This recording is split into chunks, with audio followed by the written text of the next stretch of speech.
Felly ni'n yn wych, mae'r ffaith bod wedi 200 o is-ganadon dal yn y sir a'r gwaith maen nhw'n wneud yn yr ysgolion yn hybu chwaraeon a cadw'n iach ac yn heini yn rhywbeth sy'n trawsnewiadol really, o ran pob cenedlaeth sydd i ddod. So, hynod o falch o'r gwaith mae'r tîm yn wneud a fel maen nhw'n helpu'r Llys-Gynhadon wrth gwrs i wella'r raglen o flwyddyn i flwyddyn a bwriad ni wrth gwrs i wneud siŵr bod ni'n rhoi'r cyfle i'r Llys-Gynhadon i weithio gyda clwbiau lleol yn yr ysgolion ac ar draws y sir.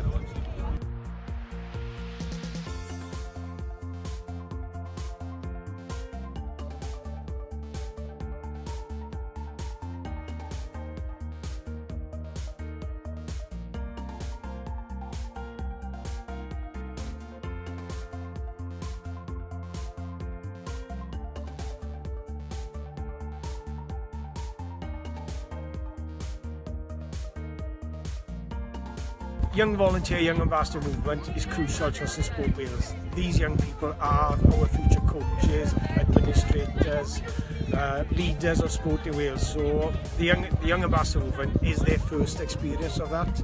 And Carmarthenshire are one of the first authorities to embrace the bronze young ambassador. And now they've got the full pathway from bronze through to platinum. And we're just now seeing the people come through the whole structure through to higher education.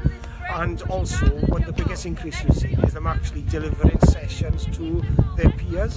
And like I said, it's only delivering positives to us both in Carmarthenshire but also across Wales.